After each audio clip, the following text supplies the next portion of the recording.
Welcome. I'm Mike Chastain, Children's Director here at Victory Church, and I'd love to invite you to like and subscribe below so that you never miss any content that we post here on the YouTube channel. And without further ado, the message you actually came here to see. So we are talking about family baggage, and I mentioned that, and some of you already know what that is. You already have a good idea what that means in your life. Some of you may be exploring that a little bit. But if your life were a suitcase,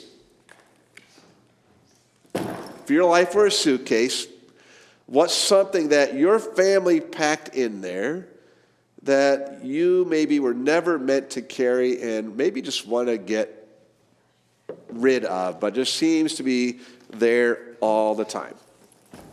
Now for me, let's see. There are a lot of different things in here. But for my family, I'll just share this, in that one thing that my family was very good at was smoking. Not setting fires, okay? It's just that we've kind of broken this generational curse, so if you ask me for a lighter, I can't find one. Where the house that I grew up in, there's plenty around. On my dad's side of the family, okay? And on my dad's side of the family, it was just so interesting that it was nearly everyone smoked, and maybe you have a family that was like that, because back in the day, it was just culturally accepted. People just did it. I Love Lucy, they all had their little cigarette cases on them, and they could do that. It was even at some places not just socially accepted, but even celebrated. And my family, they're good. They were celebrated for their smoking, meaning that there was an international pipe smoking championship that my grandfather won. This. And I just wanted to, this is stories of legend, that get passed on through the family. And so, as I've shared that story for years, I thought, well, maybe I should actually look this up. Because the internet has everything now. You should go try and look it. If you haven't heard of the internet, try it, okay? It's a good thing. And I looked it up, and I typed in first pipe smoking championship, and then, there it came. And there's my grandfather in 1961. Great. So the story's true. But then I Googled it again. Now I got the name of the championship of what it's called, and then I put his name next to it, and then up popped a newspaper article, or now old newspapers are getting, just like old microfiche, you get Flint, Michigan pipe smokers capture fourth straight title. And then I read that article. This is about the year that my grandfather won. And I found this in the Richmond, Virginia newspaper. And reading this, the first line just kind of cracks me up, because it says, there must be something about the air in Michigan that's conducive to pipe smoking. 7 times in the 13 years the International Association of Pipe Smokers held its world championship, the winner has been from Michigan and from the city of Flint. Now, something in the air. Do you know what Flint is famous for besides water? General Motors is founded in there, and what do you think was belching smoke out the factories and the plants? So I just laughed when I saw that. Could there be something that these people are able to tolerate such a high level of pollution in their lungs? And this is true. But then as I kept reading the article, and I keep reading, it kind of tells about how they did it. They talked about my grandfather winning, but then they shared, the event. How is it happening? And the first person out was out after 16 minutes. And the 16 minutes was my grandmother. I never knew this. Arthur Gerdes, my grandfather, Erna Gerdes, admitted, though, it was her first time smoking a pipe and it was going to be her last. But I couldn't believe that she participated in this. That's how good my family is. It wasn't just my grandfather with the glory, but my grandmother was right there as well. Now, that's kind of funny. It's like point of pride, because we find ways to points of pride in our family that we point to, some kind of 15 minutes of fame. But pride always comes at a cost, and then you really think about it. And now this habit was then given to my dad and both of my aunts, his older sister and his younger sister. My grandfather died of cancer, died at 65, 3 weeks before my oldest sister was born. My dad, at one point, had a benign tumor form in his lung. Benign, that's the good kind, I guess, but resulted in a surgery that cut him from here all the way to the back to lift up so they could get to the lung and remove it. And then that happened when I was about 4 years old. That's the reason I have never smoked a thing in my life, because of that impression that made on me. And my dad's cigar, and my dad owned a smoking jacket. He had a cigar labeled, someday, 1976. He says, if I ever smoke that again, if I ever smoke again, it's going to be that cigar. He quit cold turkey, and my mom still has that cigar. So that's good. And he lived then to be 90. He quit, and he lived to 90. My oldest aunt, my Aunt Phyllis, she quit too. She died at 85. The youngest sister died before 60 because she couldn't quit. And then that transferred on to the cousins. My cousins are all a lot older than me, so there's my mom and dad was about a 10-year difference, so his side of the family is just older, and I'm the baby of all this. But this cycle started in there too, and just recently, last week, one of my oldest cousins passed away, and lung cancer, lived longer, but still lung cancer. And another cousin died of cancer. But when they quit, though, it's showing, when you make that life change to quit,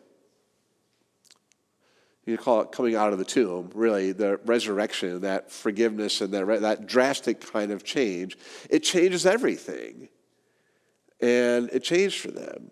Now, that's the kind of cancer and smoking, to call it lighthearted, it is kind of, because we're able just to laugh about it.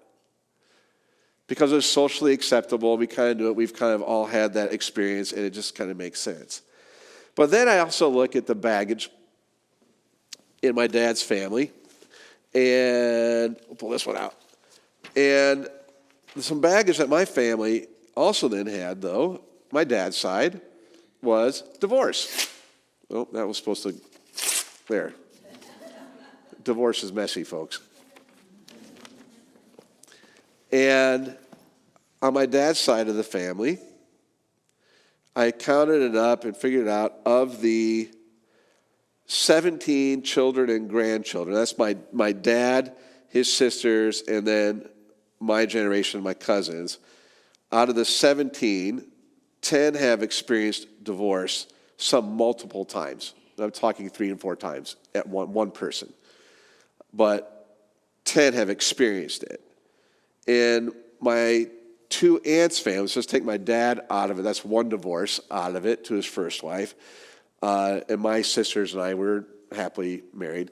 And then you take it out just to my 2 aunts, it's 8 out of 11. That's a curse. That's a generational curse. There's something going there. We know it exists. We know it happens. But when you see it kind of boiled down like that multiple times in there, it's not just a pattern. It feels like a curse. And you may be thinking, well, you've maybe heard that generational curse talk maybe in therapy sessions or in psychology, but it really comes down to what we read from in the book of Exodus. Talk about God cursing for a generation, but also blessing for generations. And I remember looking at that. I remember dissecting that just a little bit, and it really made me wonder, in that house with my pipe-smoking champion grandfather and his partner in crime, what happened in that house? My dad left the house when he was 13. He didn't run out and run away. He just said, I want to go to boarding school. And they said, okay, for high school. He left at 13 years old. He could do whatever. He was the prize boy, so he could do whatever he wanted, and they did. My aunts both left. The oldest one left as soon as she could. Like she turned 18 and was gone, and not just out of the house, like next door to another city, to another state, where she met a guy who was abusive and married him twice, and she's one of the three, and then that cascaded to her family. What happened? And then my other family, my other sister-in-law, my other aunt, her and her husband, I think they lived well. They never divorced, but 3 out of their 5 kids did. So what happened in that house? And I can't figure it out. I called my mom last week, and I was like, Mom, what? Because we get the stories, the fun stories, about my dad losing his pants in the river, stuff like that, right? We get those fun stories. But what about that? And my mom just said, he never talked about it. We know they went to church every week. So it's not just like, the heathens. So they went to church every week. It's part of their life. And I think that's one of the things that we'll kind of see some things changing because of that. But in reality, they were all looking for something. They were running away from something. They didn't have a good example at home of what marriage or family could look like. And so they left early hoping to find it somewhere else. And what they didn't get at home, they didn't know how to create in their new homes. But truthfully then, there is a redemptive twist in this. Of all those divorces in the family, only 2 remained divorced. What I mean by that is that the string finally kind of ended. Where then my one cousin, she got married one time, divorced, she was done, but she found peace with God in all of it. Faithful, went to her church and stuff like that. She just loved the Lord. Others were, after a string of these things when they were young people, found that guy or that girl for the next 30 years. Right? My dad found my mom, and they were married for over 50. So there's some redemptiveness to that and finding it, but doesn't make up for the fact that there was just this at the beginning of their lives, and some of them didn't make it. Some of them just didn't, and it wasn't like a happy ending for everybody. Some of them, it's an ugly, ugly, ugly ending. But what we do know is that when God does enter it, he doesn't necessarily erase the past, but God will rewrite the future. So when we talk about generational curses, sometimes we think, well, that's just what we're stuck with. That's who I am, and we use it as an excuse. That's just how I am. That was the cards that I was given. So that's just me. But God, when we inherit family patterns and legacies, good or bad, there's both good and bad, by the way, good too, good or bad, but God can break the cycles and offer us a new start. So we all have some kind of baggage passed down to us. For some it's addictions, smoking, and worse. My cousin Bob took it worse. He got it and then took it worse. For others, it could be rage, just anger. Sometimes it's perfectionism. Sometimes it's the curse of never hearing, I love you. When we read Exodus chapter 20, Exodus 20 is one of the places in the Old Testament where we are given the 10 Commandments. And now you may feel like, if you hear the 10 Commandments, it's kind of way, God's saying, if you just do all these things, life will be great. It's not quite like that. Because it starts out in verse 1, it begins with a reminder of who God is. When he says, I am the Lord your God who brought you out of Egypt, out of the land of slavery. It's a call to remember that our story doesn't begin with bondage, but with a rescuer. When he created the earth, he created first. and then gave them rules to order the chaos, but created Adam and Eve first. He saved the Israelites first and said, now, here's what it looks like to be different and be a light into the world around you. Not because of anything that you've earned my love, because I've just chosen you, and you're going to be a light. And God warns us then that there's the effects of sin, what we worship, how we live. And he warns us that that can get passed down from generation to generation to generation. But he also promises steadfast love to 1,000 generations who love him and then keep his commands. But it starts in this place of being saved. And this is where Easter and Exodus really come together. Just as God brought the Israelites out of slavery in Egypt, rescuing from this generational cycle, 400 years of bondage, Jesus brought us up out of slavery to sin and death. And Exodus begins with deliverance from physical chains, and Easter fulfills it with deliverance from spiritual chains. And Jesus, though, didn't just offer wise teaching. He died and rose again, breaking the bondage of sin and death and setting us free. So the same power that split the sea and raised Christ from the grave is available to anyone. We talk about the power of Jesus, the power of the Spirit working today, and can change the generational chains of your family that you are experiencing, maybe you've left holding on to. Remember, 2 Corinthians 5:17 says, if anyone is in Christ, he is a new creation. You don't have to carry this any longer. In fact, by the end of our series, we're not going to solve everything today, because we all got a lot of baggage. But by the end of this, I'm really hoping that you'll be able to unpack it and then to be able to travel life with something a little bit smaller and a lot lighter. But we have to get rid of this stuff first. We have to get rid of that stuff first. Like I said, sometimes we use our baggage as an excuse. You know, that's just how I am. You did this to me, therefore I do it to other people. So don't be mad at me. So usually shifting the blame.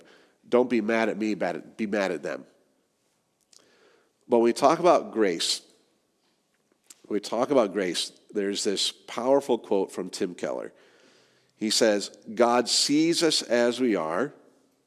He loves us as we are. He accepts us as we are.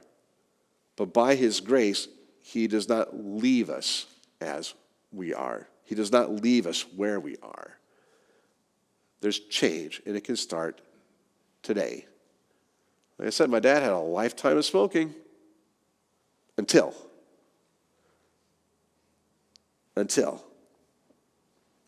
So, this week, I want you to take some time. Like I said, we're going to talk about this for a few weeks now. So I want you to take some time and reflect on your own family history and how it's shaped you. Not just the burdens, but also the blessings. Sometimes we forget it. Sometimes the burdens overwhelm the blessings, and we forget who people are. So I want you to focus on both things. And it's really simple. You can ask God to help you name the patterns that need to be broken. You know, I've got friends, when they pray for these things, it's God shines a light right on it, like, help me figure this out. And they help other people do the same thing. They pray for them, they pray that God just reveal, and then the stuff just shows up. So if you need help with that, you want that, then it's available.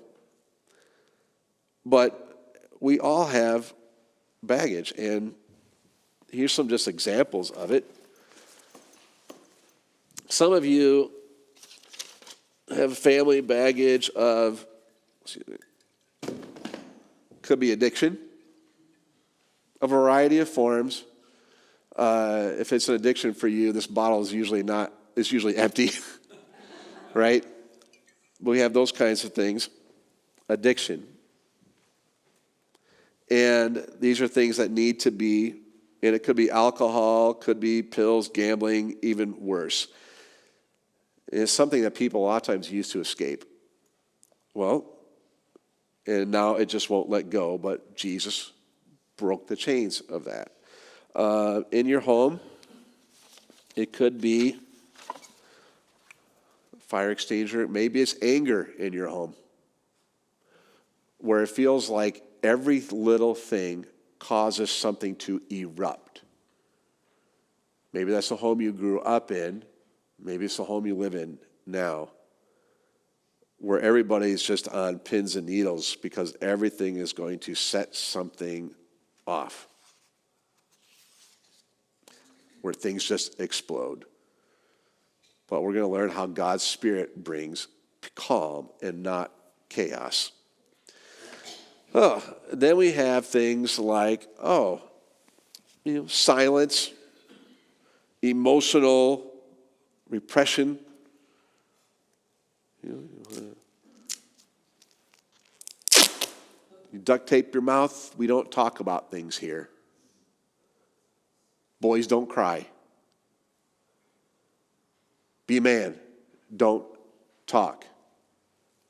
We don't talk about feelings. But Jesus gives us a voice.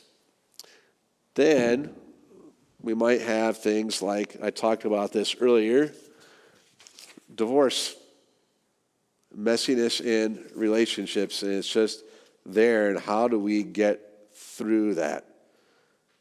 You're not alone. A lot of times, a lot of this stuff isolates us, and we know, if I can say, we know you're not alone, and then there is a way through it. God is a healer.